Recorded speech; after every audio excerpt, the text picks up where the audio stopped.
It's not really a big deal, cat folk. All right. But Cannalachia, episode 5, we about to take it in for another ride.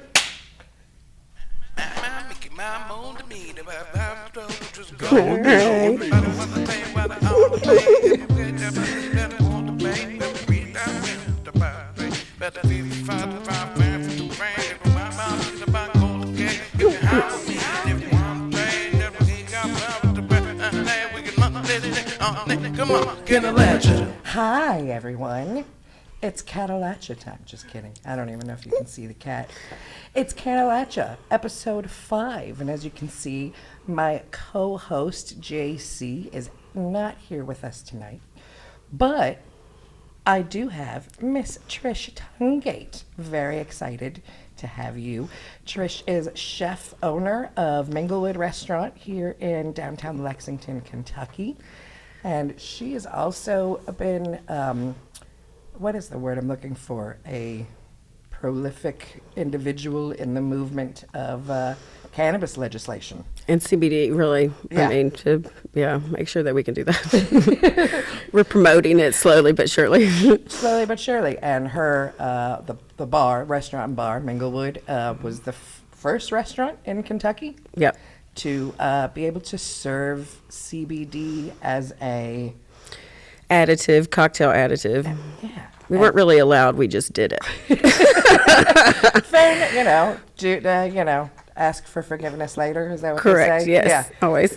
But then you were a big part in actually making the legislation so that it is legal now. Am I correct in that? Well, I sounded the alarm because during COVID, some bureaucrats in Frankfurt thought that they were going to all of a sudden try to, get rid of it and say, no, you can't do this in bars and restaurants. It can only be in gas stations, or it can only be here, it can only be there. We're going to try to tighten the regulation. And so I sounded the alarm to Jonathan Miller, who's one of the biggest cannabis attorneys in the country. He works in the state of Kentucky, and he actually went to our legislators and said, absolutely not, because you will kill the entire hemp and CBD industry in Kentucky and will slow down the progression potentially for medical or recreational. And he actually got the law to be solidified where we can do it under the law. Yeah. Well, big thanks to you and Jonathan Miller. Yep. Yep. Awesome. That rules, and we thank you for that. Yeah, I just have the big mouth. So there's that. Sometimes it's important to be the squeaky wheel. I'm full of metaphors tonight for some reason. Yeah, I always said they called the wrong lady to start hollering about it, because everybody else would have probably just said, oh, okay, no problem. Right. And I was like, no, this isn't going to be a thing. So no, we're not going to cater to your bureaucrats. Right. Nonsense. Right. And we're so thankful you did, because your cocktails are always delicious. Thank you. But with that added little extra CBD, it's like a nice little ease into your brunch. That's usually Jill and I. Our first date, my now husband, our first date was at Minglewood. Oh, I remember you told me that before. I love that. I love that. He took me out to brunch at Minglewood. I've produced a few marriages, so I'm pretty proud about that. Good job. And I'm pretty sure we had some CBD cocktails while we were there at that brunch. That's funny. Yeah, it's just a little whisper of more normalization. Get the word out there. Yeah. Is really the big part about it. And thankfully you did. So you're a cannabis user yourself, I'm assuming, or CBD, THC, both. Both. This isn't live. We can edit whatever you're not comfortable talking it's fine. about. Yeah, it's fine. Yeah. I know Justin's not here today, but yeah, because so Justin and I have gone through our history of cannabis use from our teenage years to where we're at now as adults. Mm-hmm. Yeah. And yeah, so do you have now as an adult, are you daily user? Are you medical, recreational, a little bit of both? I pretty much, I love a gummy when I get off work. I work a lot of hours. I work in the kitchen. I'm there every day. I work every day. So, it's a lot of hours on your feet. And so a gummy is really lovely to come home, take a bath, have a glass of wine, kind of turn everything down a little bit, you know what I mean? So I love that. And then, indica is my favorite because it also just brings everything down a little bit. So I wouldn't say I'd smoke every day, but if I'm working pretty much. Yeah, I mean, that's your job. Chef's job is really hard on your body and your mind. It takes everything. I don't really do it at work because I was, as a very young bartender, I thought I would be very cute one night and smoke a joint, and I never did do that before, ever, but I thought, oh, there's no one here, I'm just going to, I'm going to go smoke in the parking lot with this guy or whatever, and I came in and had to ask someone 3 times what they wanted for a drink because I could not remember. And I said, well, never again will I do that. So I don't do it at work, but unless it's the very end of the night. But yeah. I feel that 100%. I was, as an actor, I was through my teenage years and my early 20s, I was like wake and bake girl. And then I got a job on a TV show, my first major role on a TV show for an extended period of episodes. And yeah, they're handing you scripts first thing in the morning. I have no idea what. Yeah, that was me. I was like, "What do you like?" And I would take one step away, and he would say, "Tanqueray and tonic," and I would go, "Okay," and then one step away and go, "What was it that again?" So Tito's and so we made the rule once again that was off the list. That is a fair. So yeah, so you're using for a little bit recreational. Sounds like a little bit medical. Yeah, I smoke at shows and stuff like that too. So I mean, who doesn't? Right. Yeah. Right. No, and that's totally fair. So your preference, like on an average day, you prefer a gummy. Do you make them yourself, or are you as a chef? Are you? I don't. I used to make a lot of weed butter. Yeah. But I guess I've always been go hard or go home. I don't know, because anytime that I would ever make this butter, I always made small, mini brownies, or I would make bread and I would give you a half of a slice. Right. And people would always say, that's not going to do anything. And I would tell them, well, you can either have that and have a great time and laugh and, have a great body buzz, or you can be underneath your couch. Right. So you make the choice, whichever one you want to do. So I don't know. So but now even with an edible, I'll eat half of it and see where I'm at. Yeah. That's what I should do. And I've had a couple situations where when we went to Vegas and got married, and oh yeah, and I was like, woohoo, all of the things. I want to go back to the hotel room now. Yeah, I woke up one morning and I thought I had moon boots on trying to go to the bathroom. I couldn't hardly lift my feet up, and I was like, why is this happening? What is going on?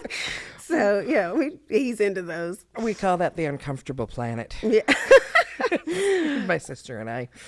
That's a good one. So yeah, I feel you on that though. I used to make a lot of butter and oil.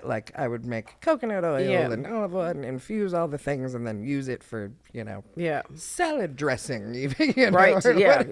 Yeah. So whatever I was in the mood for, but then I found myself just wanting to sleep. Yes. I just make it so strong. Yes. Yeah, that's me. That's me exactly. I really don't smoke a whole lot and go out. Right. And I don't know. I smoked some sativa the other day and I was a weird individual. So I was like, I really don't need to be in public on this. That's 1,000%. I'm already 1,000 miles an hour. So I really don't need too much assistance on that one or whatever. It just makes me very strong. Yeah. Speaking of very strong, so do you remember your first cannabis experience? Yeah. So you sent me that question, and I was laughing about it because I snuck to Hilton Head with some friends of mine in high school, and clearly there were supposed to be parents there, but there was not. And they busted out a gravity bong with the 2 liters. Mm-hmm, mm-hmm.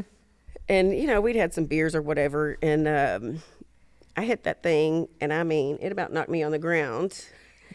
And then I puked for 2 hours. Oh. And I clogged up the toilet so no one else could use it. It was that bad. And then I didn't smoke again for 3 years. that'll happen. So it left a tiny wound on my soul that I was like, that's good for me. We'll revisit this when I know what else I'm doing. I don't know. So, but yeah. Yeah, that was I had not. It wasn't a gravity ball, but there was in college. There was like it wasn't a frat house at all because none of the people but it was like this apartment building that was in the middle of frat row at UCLA. And it was the part, like, I'm talking about, like, couches being lit on fire and thrown off the roof into the pool. It was the Animal House. But one of the apartments, and you would party and just move from it, but one of the apartments had a 6-foot bong. All I know is you had to use a stepladder to actually smoke out of this thing. And I did, and then fell backwards off the stepladder. Yeah, they'll knock you down. And that was it, and I was done for the night, and yep. And now people just do dabs. I don't get that. I mean, it's like we went from climbing on ladders to just like, and that'll knock you down like real fast. Yeah, I remember my first dab. I was actually, I think, like 30. And and you know, I'm 31. But yeah, these kids were. It was before, like I don't even think they had like rigs or anything. But I was again going to have from one house party to another, and wound up at this one house party with some kids that were in their 20s probably. But they were doing dabs on butter knives on their electric stove. Oh, Lordy mercy. That sounds like a lip injury waiting to happen. Like, right? I was like, what even are you doing? And they're like, it's weed crack, man. And I was like, weed crack? Like, that doesn't, those two things. Yeah, does it oxymoron? I have at one point in my life smoked both of those things, but never together. And I don't think I want to. But I tried it, and yeah, I think I was just asleep on the couch within 15 minutes. Yeah, I was introduced to that on Jam Cruise, and I was like, how strong do you people in Colorado have to make it, is my question. Like, how like intense does it have to be? And I did go out on Jam Cruise, obviously, after that, because I wasn't going to sit in the room. But it was a real interesting night, I'll tell you that. Like, there were a lot of stars going on in my eyeballs. A whole lot. It was a lot. So is that the highest, then, that you think you've ever been? Was on Jam Cruise, or on the first time?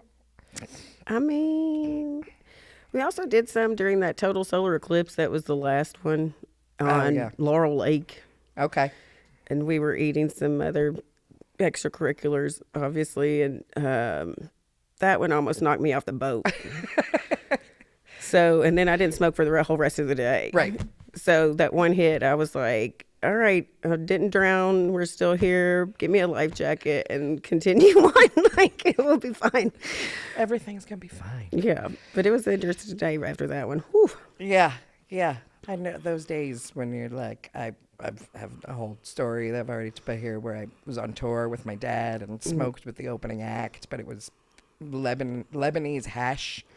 And I just crawled into a bunk on the tour bus and was hiding from everybody because I was like, there's no way I'm getting this high past my father. Oh, gosh. And I just hid until he was on stage. Did he get high? Dad, okay, so here's the funny thing about Dad. He got sober shortly after I was born. Okay. So I didn't know what his history was. And sure. I just thought because he came from a family of his father was a severe alcoholic. Terrible, sad story. And so I just always had thought that my dad had been sober because of his dad. And then when I was 18, I discovered the truth. Mm-hmm.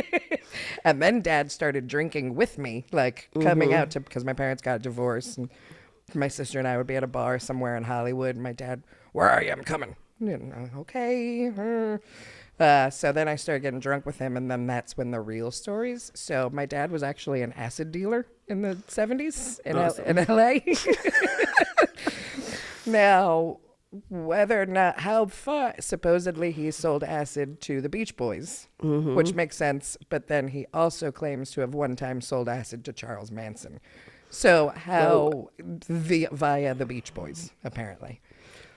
Isn't there some story about them going to his house or something like that? They went to the ranch, a couple, but like, I don't know, how it's,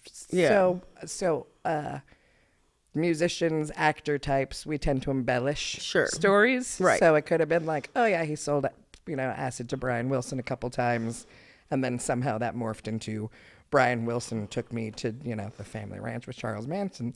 Interesting. But also it could be true. But my dad is like the Forrest Gump of rock and roll. He has all of, Yeah. his car was commandeered the day JFK was assassinated when he was in high school. And Oh, wow. Well, that's what I always say. I would never have children because they would never be able to get away with anything. right.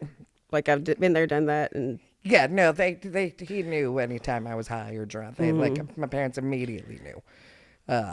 Yeah, because they, my parents met because my mom managed Bearsville Recording Studio in Woodstock. oh, wow. And dated Jimi Hendrix and Mick Jagger and all these people before she met my dad. So Awesome. So yeah, they knew everything. Right. Yeah. Yeah. There's no getting one by them. Like, don't No. even attempt it. Don't even try it. Yeah. It's too funny. I know you said like you bake bread or little brownies. Is there anything, like, are there any recipes that you like absolutely love that maybe are like more of a special treat? As far as like cannabis goes, Yeah. So I'm one of those people, like I've never really liked chocolate with cannabis. The same way.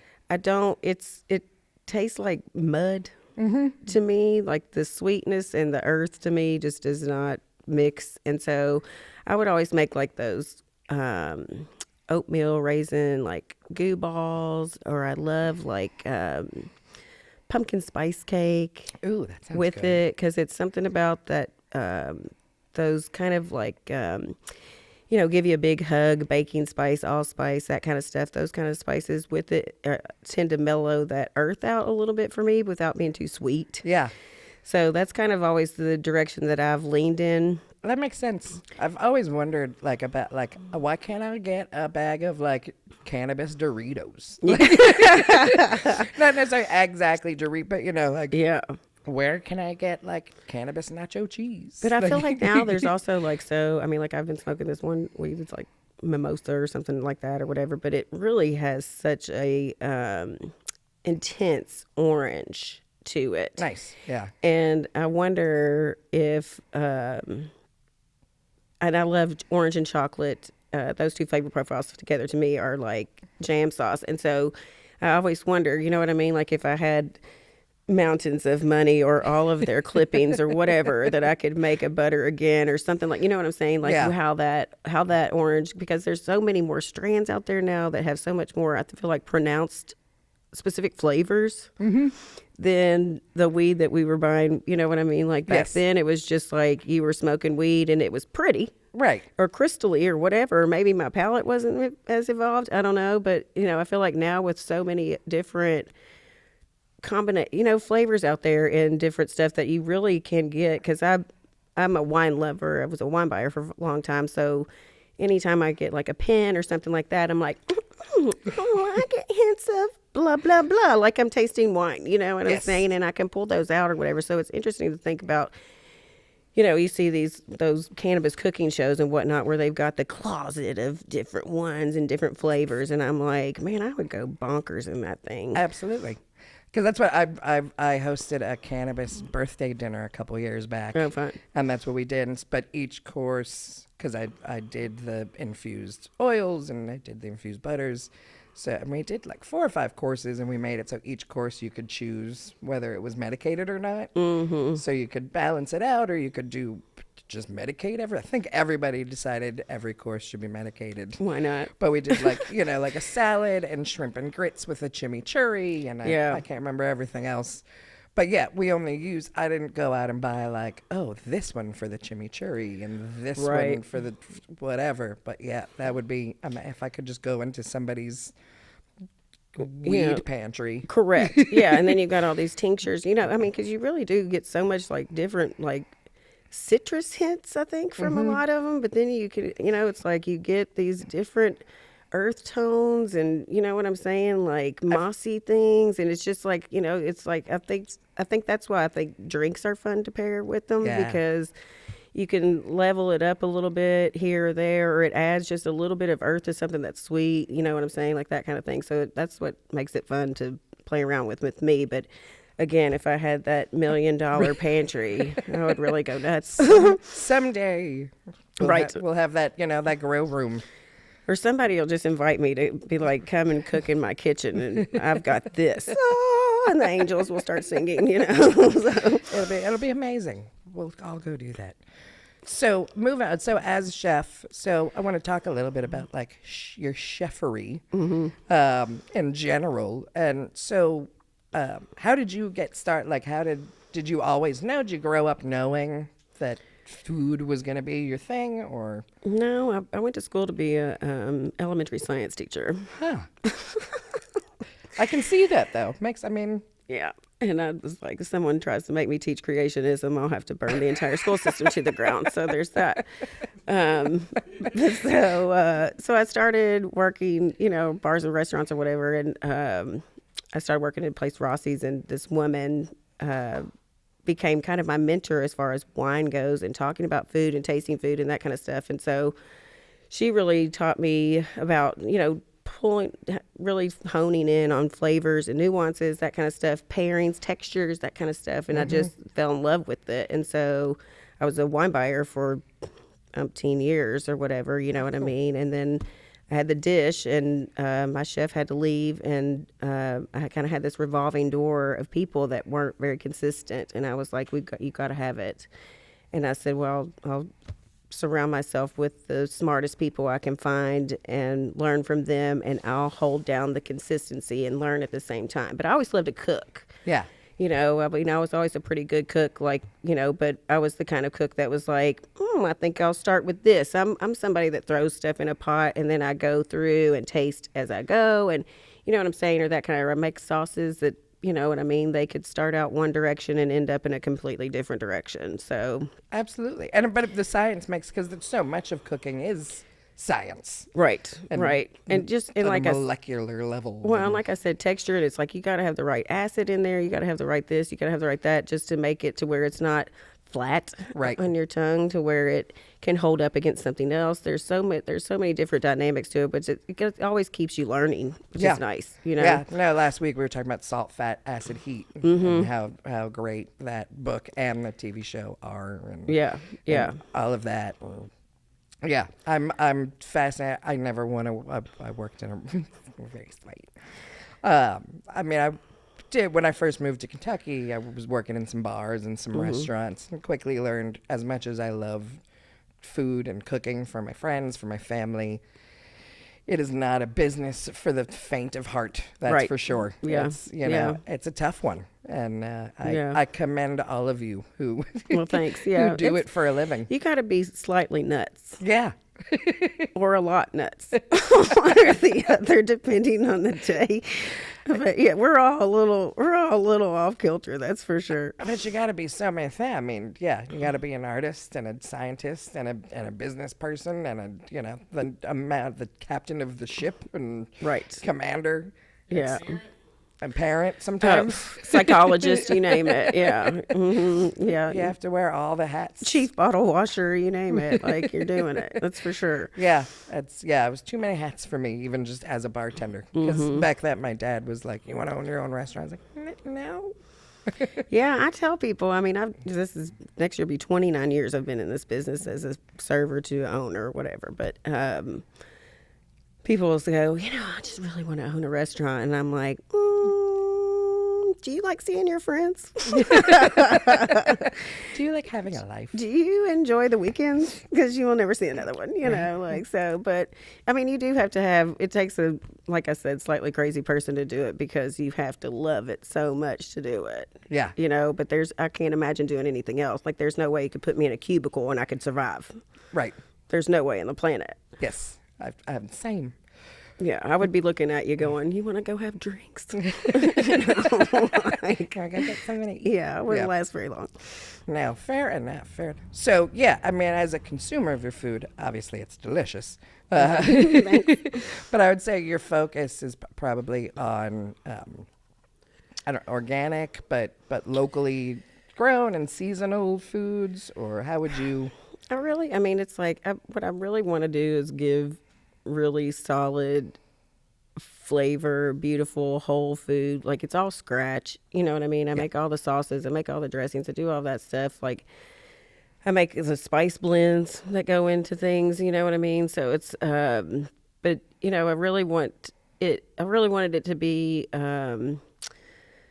food that wasn't so over picky, overdone, you know what I'm saying? But like very satisfying, very available to people, not too pricey, you know what I'm saying? Like that kind of stuff, but that leaves you thinking about it. Yeah. You know, and I do try to buy, you know, as local as we can and whatnot, but it's, you know, and I mean, like our wings come from a tiny family farm in Indiana. I love that. You know, and they're free range and hormone free and whatnot. And in my head, regionally local is still local. Yeah. It doesn't have to be in a farm 5 miles down the street. Right. But it's just, you know what I mean? I always wanted to just put out a quality thing. But, you know, I mean, quality and flavor are my two big things. You know what I mean? I feel like there's a lot of mediocrity out there that, unfortunately or whatever, that just, you know, I don't know, you're paying $25 and it's like, you know, this is all right. It's fine. Yeah. But it's not like wows you. But if I can give you something for 15 or 16 bucks that really wows you, I think I'm doing a good job. You know what I mean? Like, because that's, anybody can eat that. It's absolutely not, like, I love that you have like nachos on your menu. Right. But they're like the greatest nachos ever with the best, you know, ingredients. And yeah, so Caribbean black beans on Mexican nachos is an interesting combination. You know? But it's so well thought out. Everything that's on your menu, it's very obvious how much love and thought is put into not just each dish, but each ingredient that goes into each dish. So with all of that being said, who's a chef that inspires you that might surprise us? That's If you have one. You said that. That's a great question. I mean, like I don't really watch like Food Network and stuff like that. Yeah, like, no, or, that's... you know what I mean? Like I don't really watch a lot of television to even whatever, but I mean, like when I say chef, like I love Thomas Keller. Yeah, he's definitely not on Food Network. Right. He's also like in the he's outer stratosphere, correct? Like, but if there's a documentary about Thomas Keller that I can find, you know, or Jose Andrion, right? Yeah, like those guys. I really love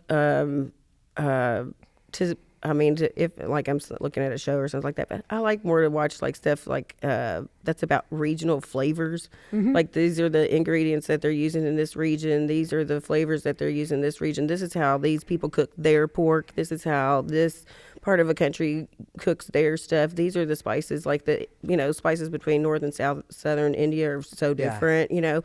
And so I really flock more to learning about that kind of stuff and how different cultures, food overlap and intertwine, and you know what I mean, like that, how different flavors can meld together and how they're so intertwined, you know, like I said, intertwined or whatever, that that's really more of what inspires me versus just a specific person. That makes total sense. I'm big into history of food too. Yeah. I've been way into High on the Hog on Netflix. Have you seen any of those? I might have seen one or something like that. So it's how African cuisine shaped American cuisine. Oh, interesting. Via enslaved peoples. Okay. So it's all about how with them came things like okra and rice. Oh, sure, yeah. And then carrying on from that, you know, right, fried chicken and crab cakes and all of these, you know. Well, and taking stuff that nobody else was going to eat or whatever and turning it into like the most like beautiful thing on the whole entire planet, right? Yeah, and that's high on the hog, because they were eating high up on the hog. Yeah. They're eating, you know,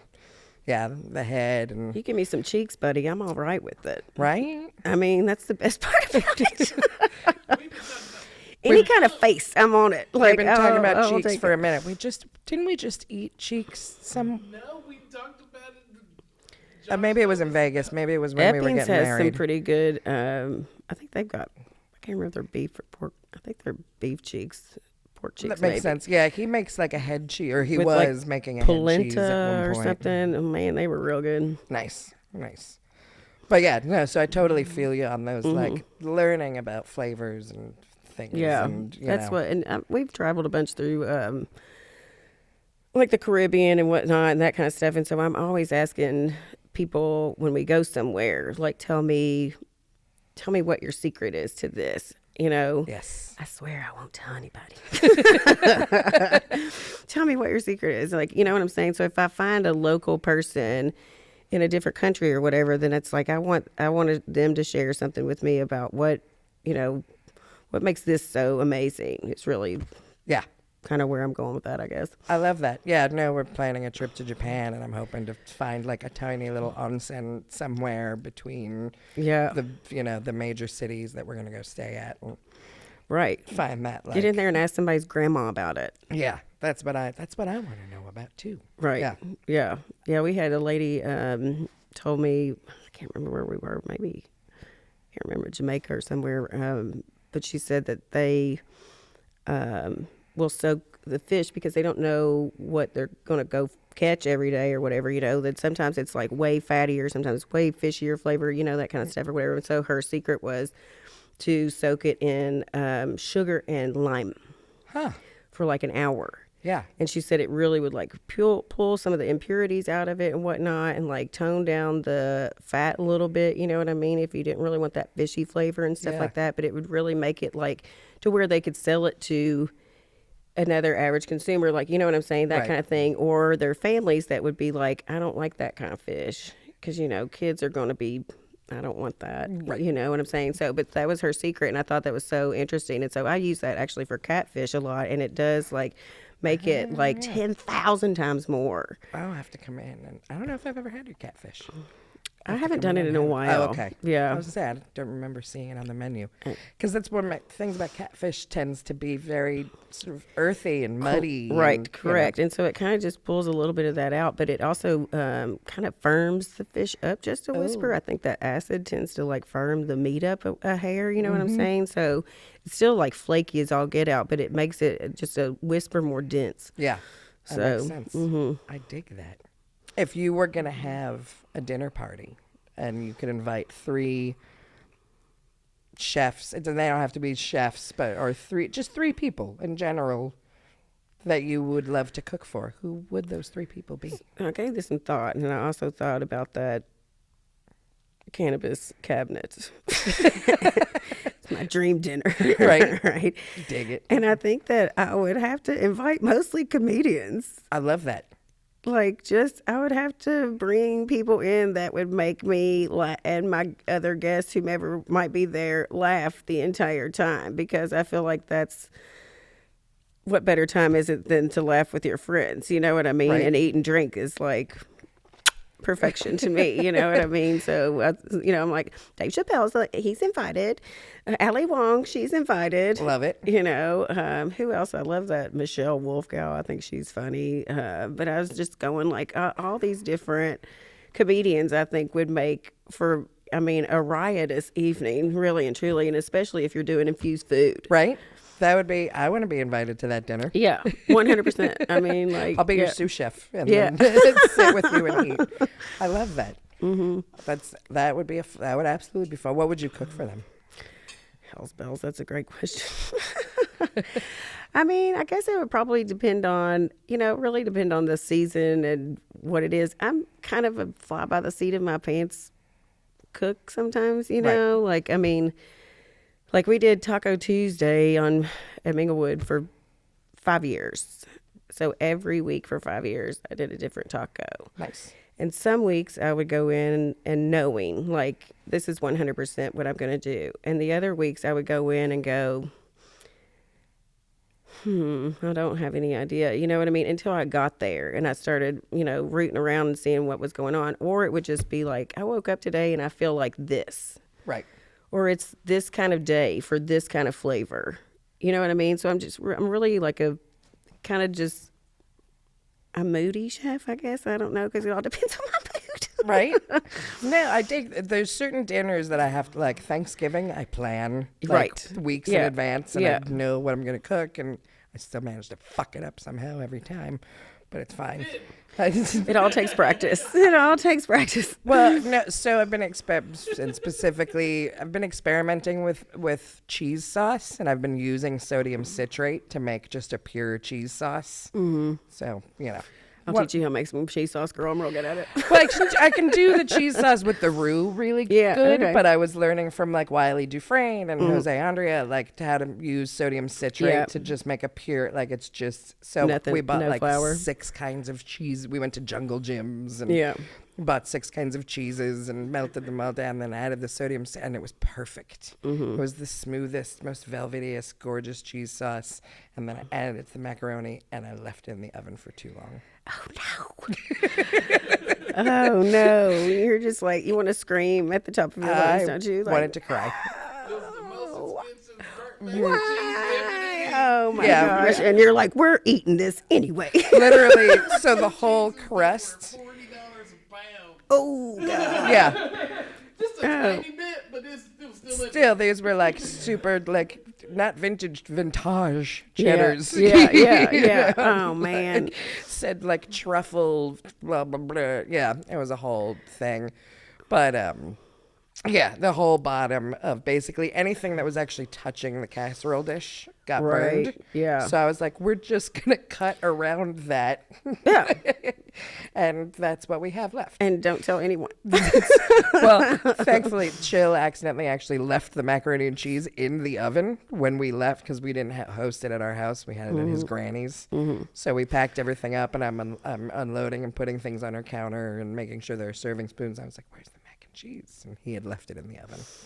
It's probably because it doesn't have that extra layer of texture to it, right? Yeah. So I think what in studying my sciences of it, I think what you have to do is just and I had made it the day before, so that's why it had to be reheated up and blah blah blah. Right. So I think what I figured out you have to do is just make the cheese sauce that day, pour it over the macaroni, and then stick it under the broiler.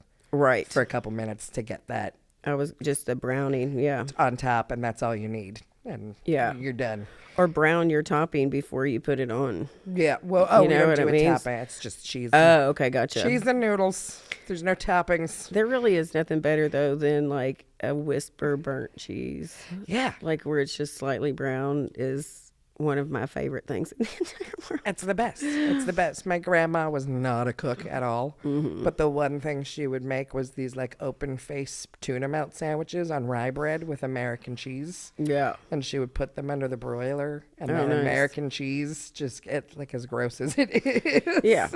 But it's the best for burgers and melty things. Right. And it would just melt and get that those brown bubbles. Yeah. Yeah.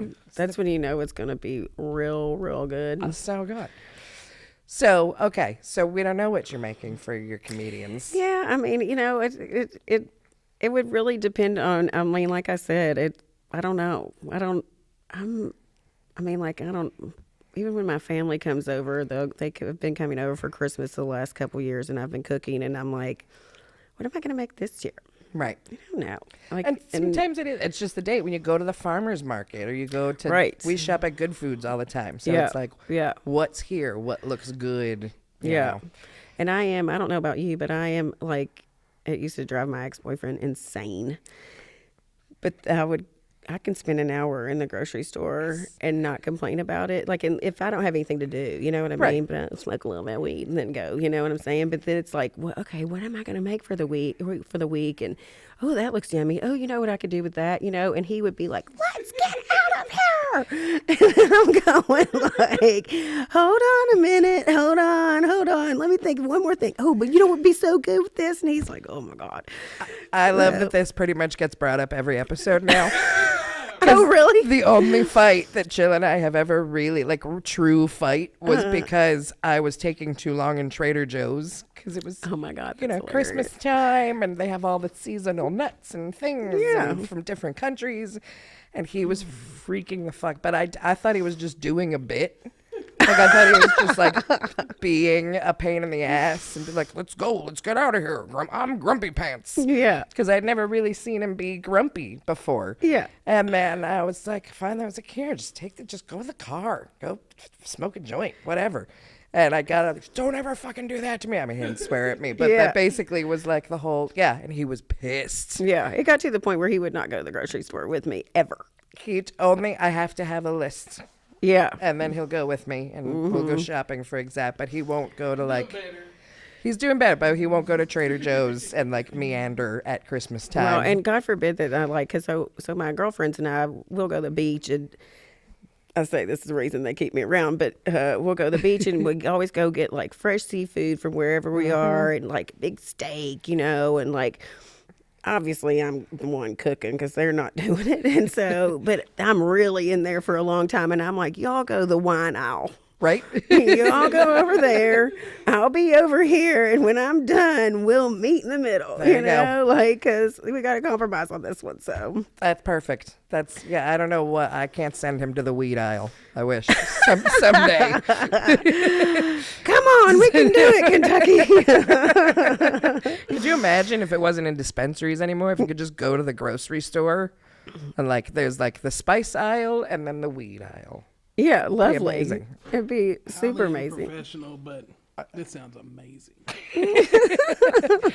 Chill's first on camera appearance. Oh, nice, nice. Yeah, all right.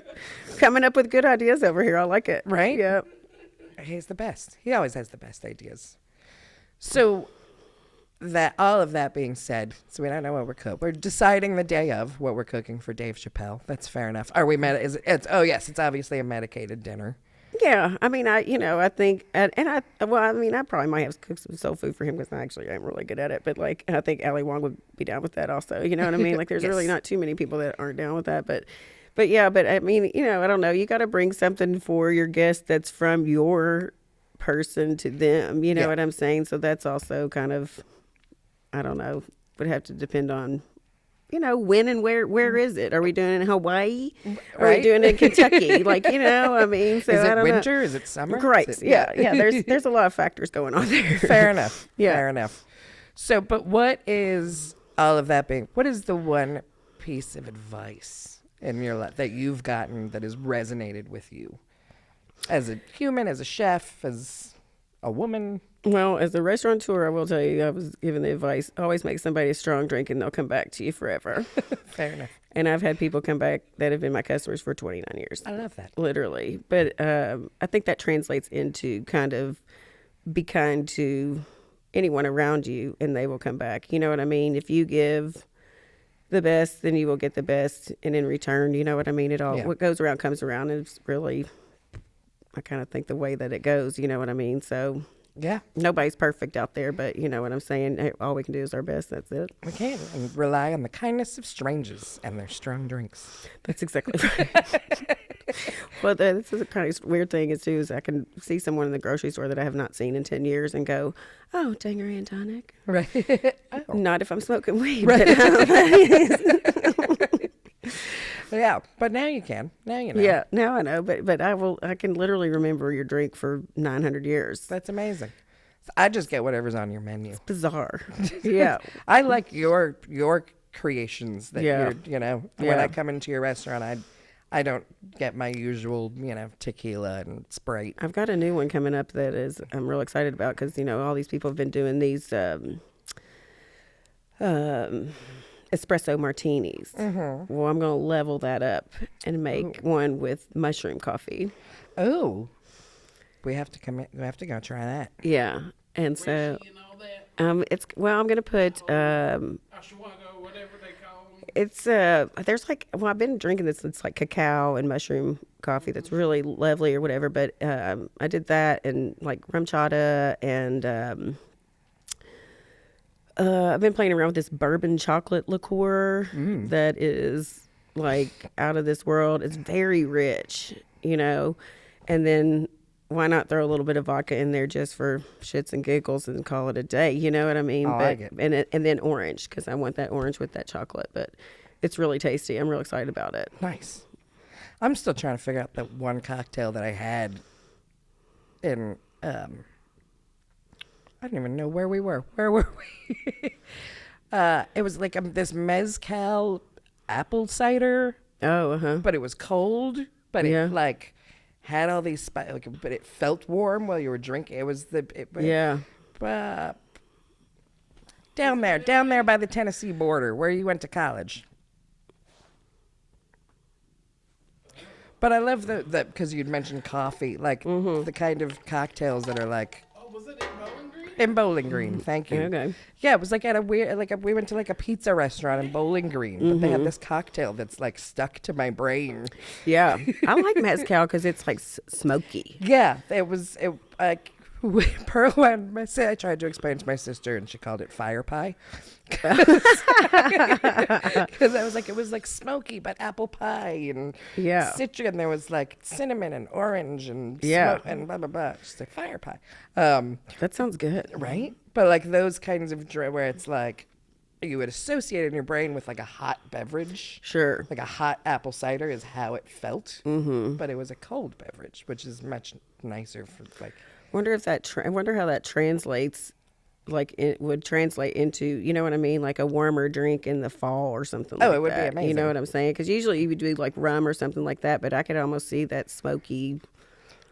Yeah, because I like sweet-ish drinks. Right. I don't like, I've never liked a Cosmo. I've never, Right. you know. Yeah.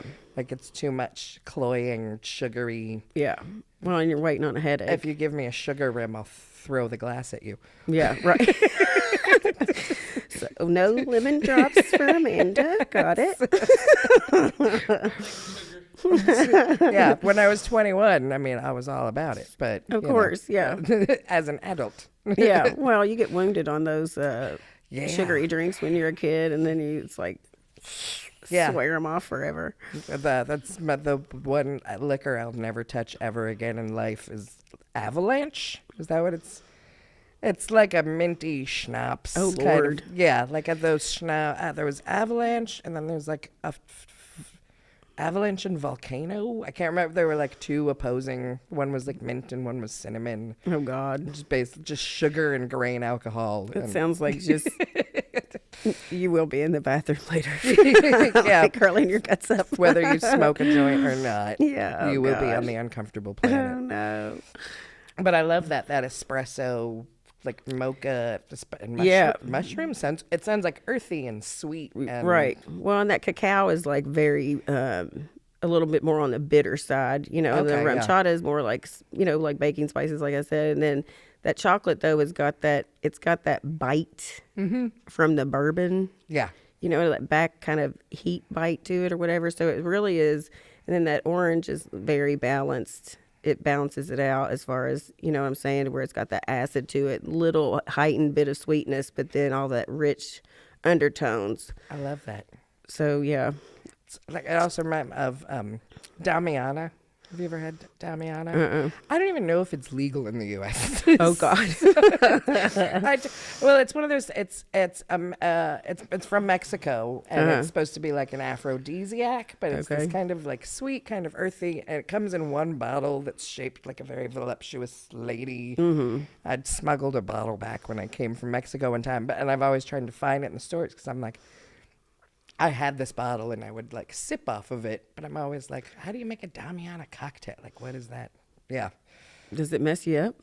Yeah, no, it can. Is it strong? It's strong, but it's like, it's a liqueur. Yeah. For sure. Like, it's something that you, Oh, okay, would want to mix with something. Yeah. Me, Interesting. in my 20s, I'm just in my kid, like, hey, right. Take a sip of the chibba lady. I'll have to, we're going to Mexico in February. I'll have to see if they have it down there. Check it out. I think you can get it in some, like, I feel like you can get it like San Diego too, like, you know, like if you're right there on the border, but it's not a thing. I don't think it's illegal. I just don't think it's like widely imported. Right.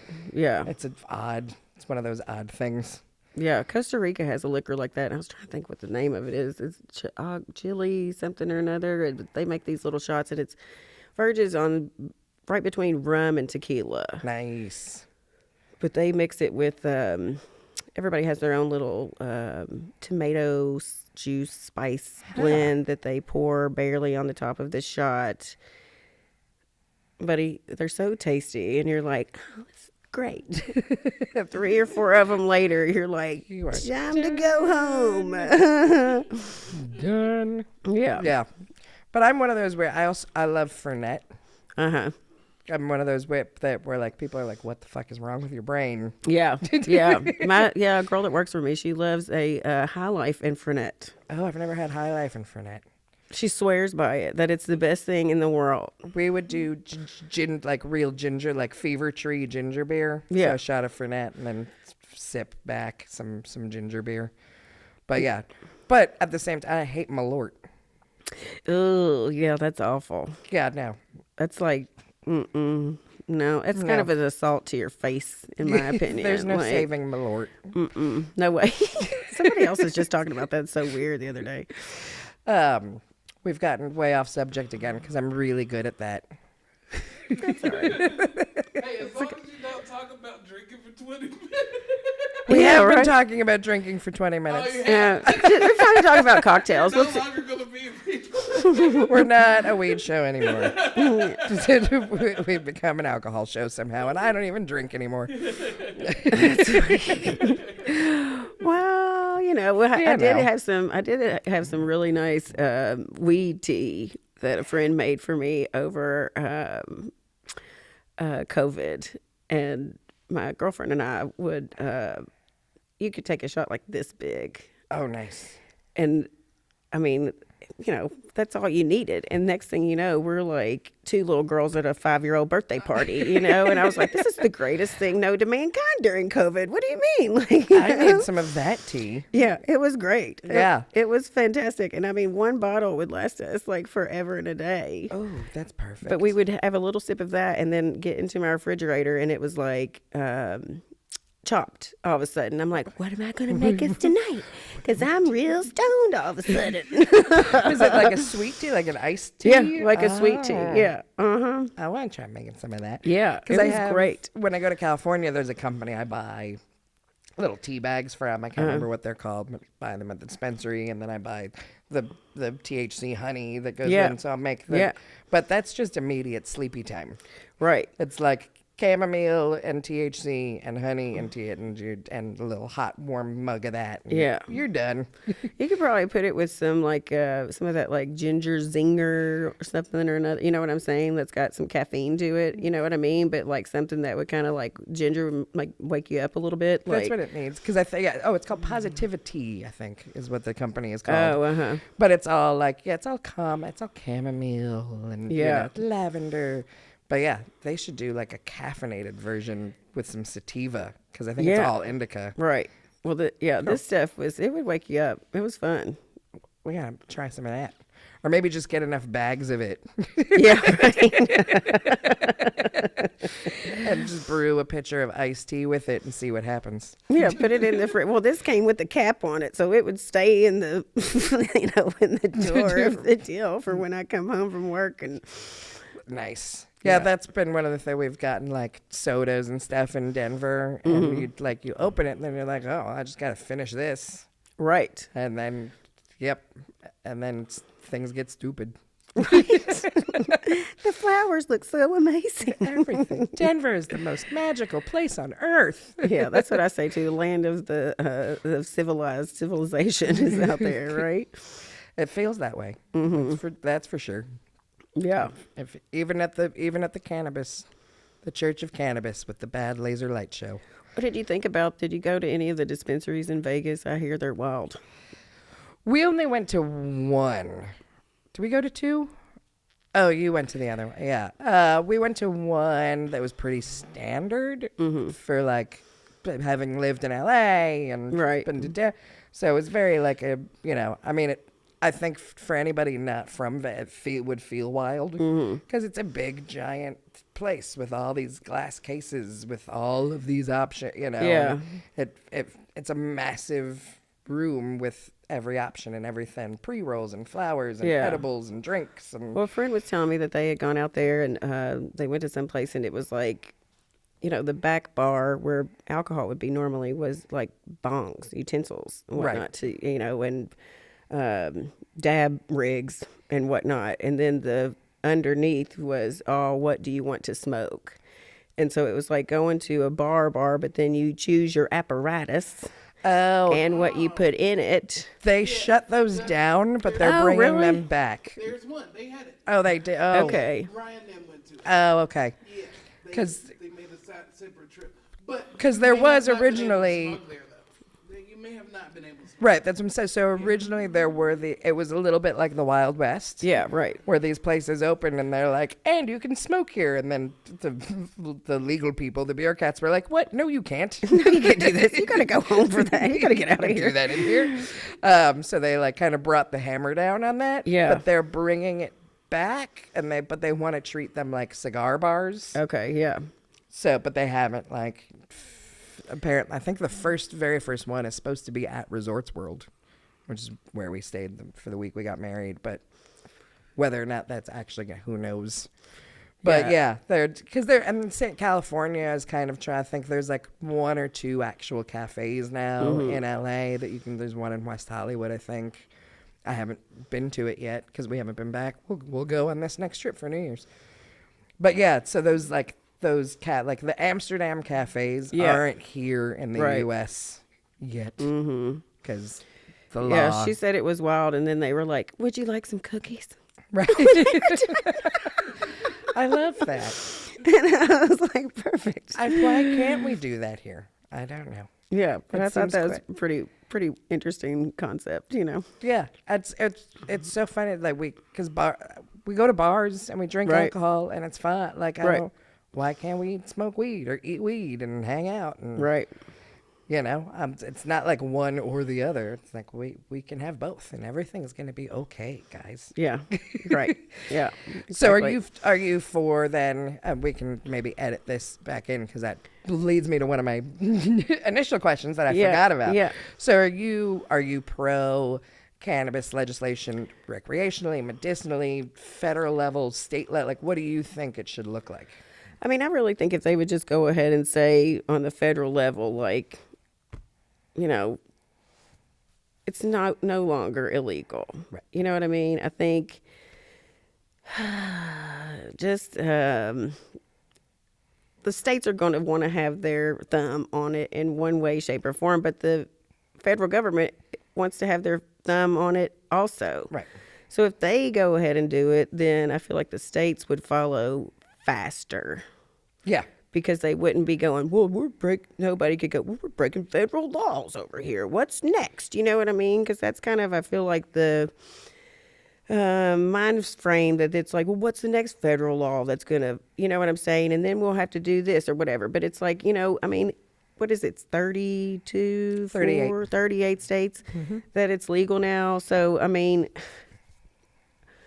we're over halfway there, and what are we doing? What are we waiting for? And then you look at the states that are doing it and the benefits that are coming from as far as like education goes and their roads and this and that and whatever. And, mental health and you know what I mean? Like that kind of thing. And it's like, when you're looking at all of these benefits that places that have legalized, it's like if they would just federally remove it, then the rest of the states would follow. Absolutely. And it's, just like in California, I've said this before, it's on a county by county basis. Oh, really?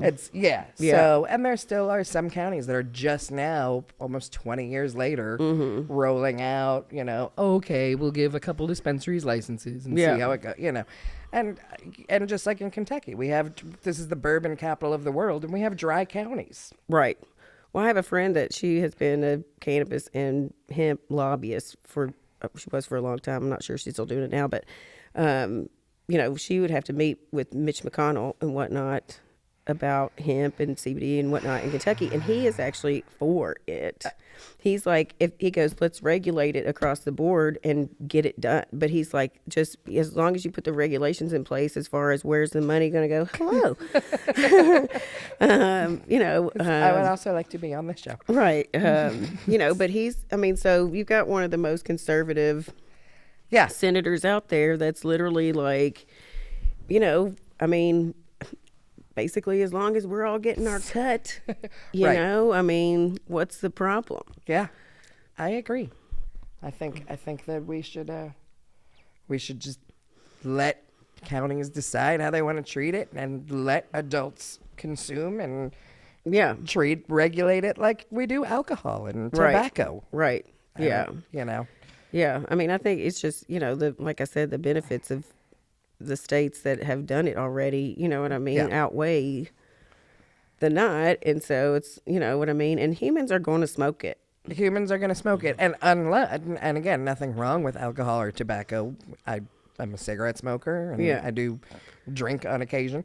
Right. But, you know, weed is actually helpful. Right. Right. Cannabis is actually helpful to any number of ailments, from PTSD to GI issues like I have, and across the board. Right. So knock it off, bureaucrats. Yeah, I'm with you on that. Yeah. What I have to say about that. Yeah. But I think that's time. I think we've done our show. Trish, thank you so much. Yeah, thanks for having me. And so, Minglewood, people can come and see you and drink your drinks and eat your food and get CBD in their drinks over at Minglewood, if you want to give them the address. Yep, we're at 159 North Limestone, across from the courthouse in Lexington. Go check it out. The food is delicious. The drinks are amazing. Trish is amazing. Her staff is awesome. Thank you so much. And it's a really fun and friendly place to be, and you'll enjoy yourself. So go. Well,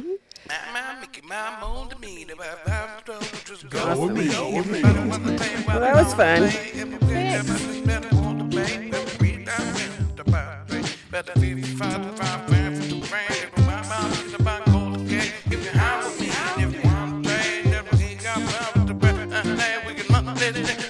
Come on, Cannalachia.